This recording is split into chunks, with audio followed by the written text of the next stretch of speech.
done a good job. And something just went wrong there today. It didn't seem right, and something broke in the car. But we'll be back again. You know, we hope we'll be up there, but we had a lot of bad luck today. Well, what's the racetrack like today? Well, it's good. These tires are just super. I think you could run 300 miles easy on the tires and get your hands a new radio. The track's real good. Most of the cars are handling good. Most of them, though, just have to have several in a line. They just won't go by themselves. What about the conditions for the driver in the car with the right side closed up and all this heat? Well, it's not hot. It's not a big Ooh, hot. trouble down in turn 1. There's a major wreck developing in the first and second turn area. 1, 2. There's Ernie Irvan's car getting collected. Rick Wilson is in it. Richard Petty slowing down. The Terry Labonte getting caught by Musgrave in the 55. A major incident developing in turns 1 and 2. This is at lap 104. They're racing back to the line. Here you see Jimmy Spencer's car crawling into the infield. Major damage there.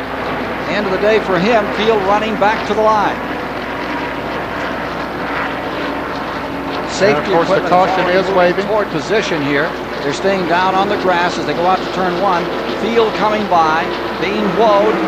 It'll be Sterling Marlin across the line first. Mark Martin second as they come to the line. There's the number 4 of Ernie Irvan, all torn up.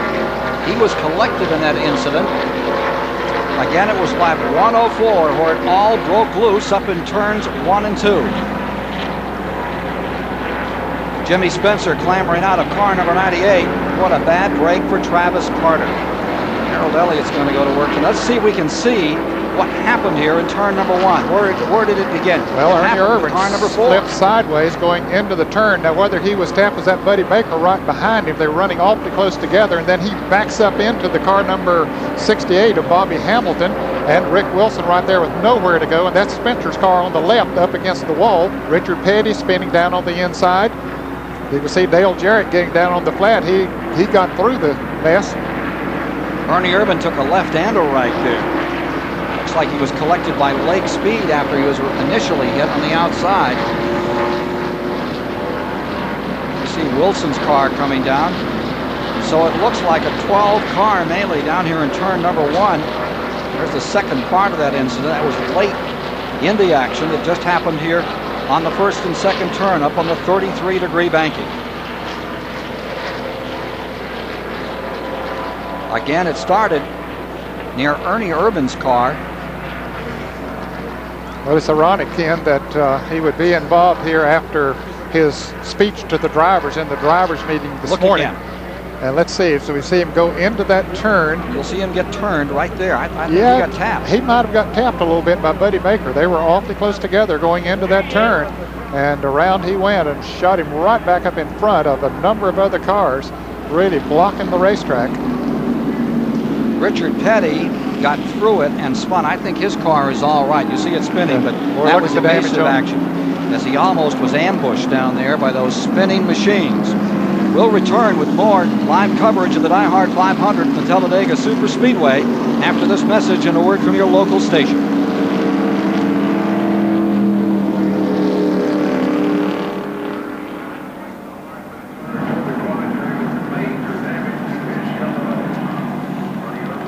Right here.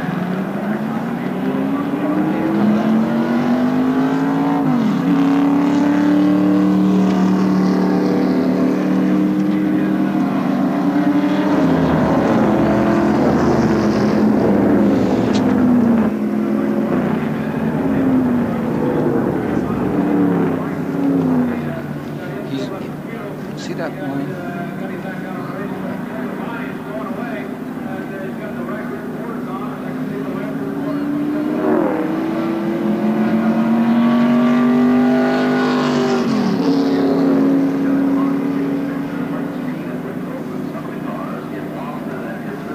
You gotta.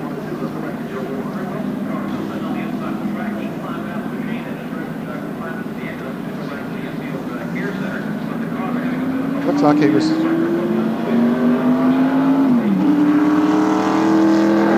Okay. So he was up pretty high. Buddy Baker started under him, and Ernie came down on him. Yep. He sure did. He just didn't know Baker was there. It was there. Yep. He was running a funny line going in there. We need to show that again, right the way you got it there.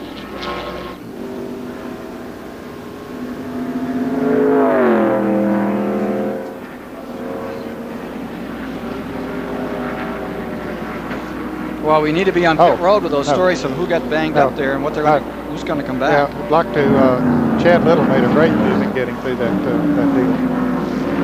Yeah.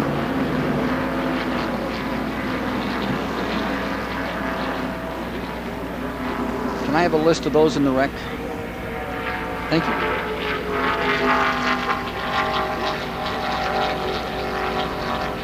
Sure.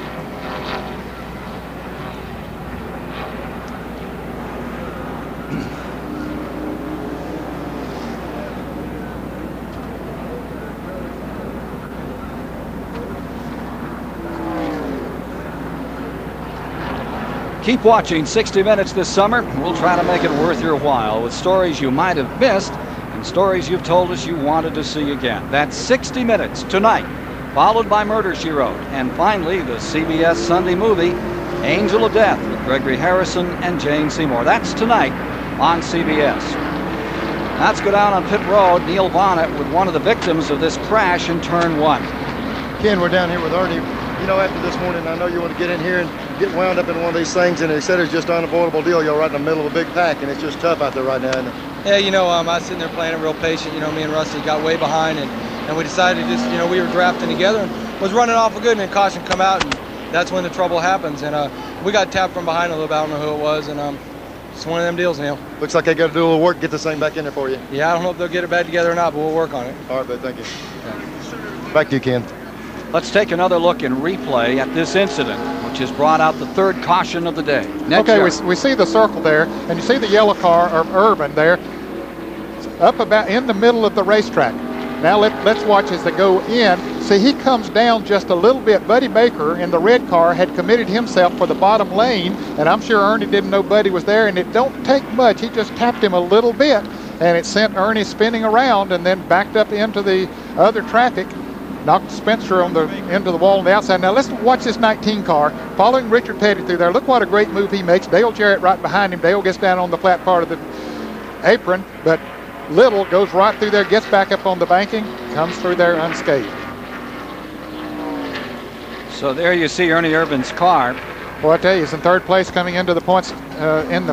Coming into this race here today. This is going to really hurt him. There's no doubt about it. They're putting some tape on the car number 20 of Buddy Baker. Maybe a little bit of a tap there. Mike's Joy.